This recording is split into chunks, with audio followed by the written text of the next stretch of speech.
Assalamu alaykum muhtaram televizor Erkin Asiya Radiosi Tor televiziyasining haftalik xabarlar programmasini ko'ryapsizlar. Programımız hoş geldinglar. Mazkur sayfamızda mush bir hafta jarayonida radiomizda anlatilgan bir qism muhim xabarlarni eslatib o'tmoqchimiz. Men Erkin. Men Gulchehra. 1 oktyabr kuni Xitoy hukumatining davlat bayrami munosabati bilan dunyoning har qaysi joylaridagi Uyg'ur muhojirlari o'z davlatlaridagi Xitoy elchixonasi yoki konsulxonasi oldida to'planib norozilik namoyish qildi.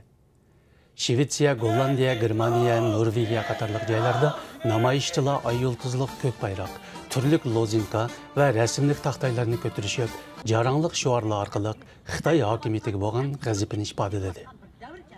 Muhojiratga Uyg'urlar o'zlarining amaliy harakati orqali yana shu joylardagi yerli kishilarga Uyg'urlar haqida jonliq bir maydon dars bergan. Bu yil ichida Uyg'ur diyorining har qaysi joylarida shiddat bilan kengaygan yepiq tarbiyalash markazlarining o'zlari turishlik joylardagi Uyg'urlarning 40%ni bir qitim tarbiyadan o'tkazishni vazifa qilganligi oshkorlandi. Ma'lum bo'lishicha, bu haqda aloqador organlarning rasmiy tarqatgan uqtirishi yo'q bo'lib, og'zaki buyruqlarda shundaq mazmunlar ko'p qitim takrorlangan. Muxbirlarimizning bu haqdagi ahvol egallashi jarayonida asabiylik alomati va har qanday kishining tutqundan omon qolmaydiganligi, tutqunlarning 80%ni cho'qim jazolash haqida og'zaki buyruq berilganligi oydinlashdi.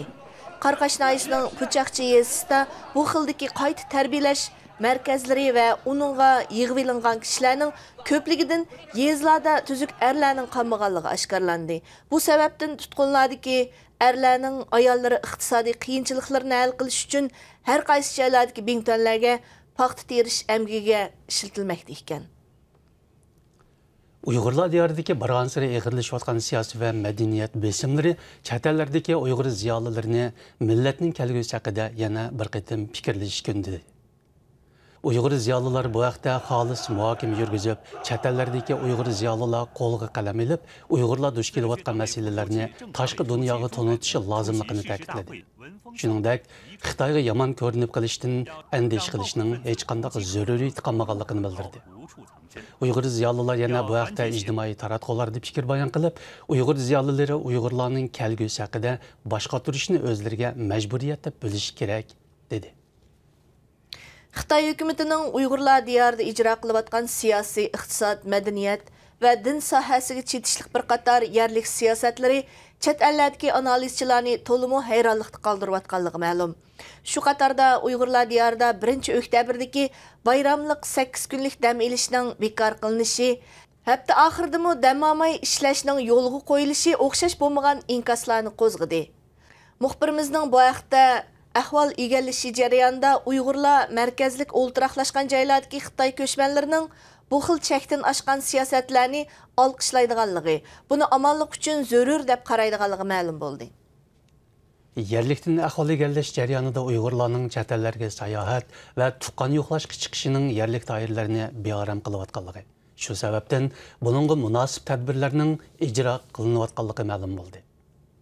Chet elga chiqqanlar ideviy jihatda zaharlanib, o'qituvchilik va bo'lginchilik ideyasini olg'ash keladi deydigan qarashning yetakchiligida navbatda chet ellarga chiqqan Uyg'urlar har qaysi joylardagi tarbiyalash markazlarida tarbiya olmoqda ekan. Bu haqda fikr bayon qilgan yerlik amaldorlar hozir chet elga chiqqanlardan sirt pasportga iltimos sungan yoki viza olganlarning tarbiya olayotganligini oshkorladi. Amerika Davlat Majlisiga qarashli Xitoy ishlari komiteti 5 oktyabr kuni 2017 yillik dokladini e'lon qildi.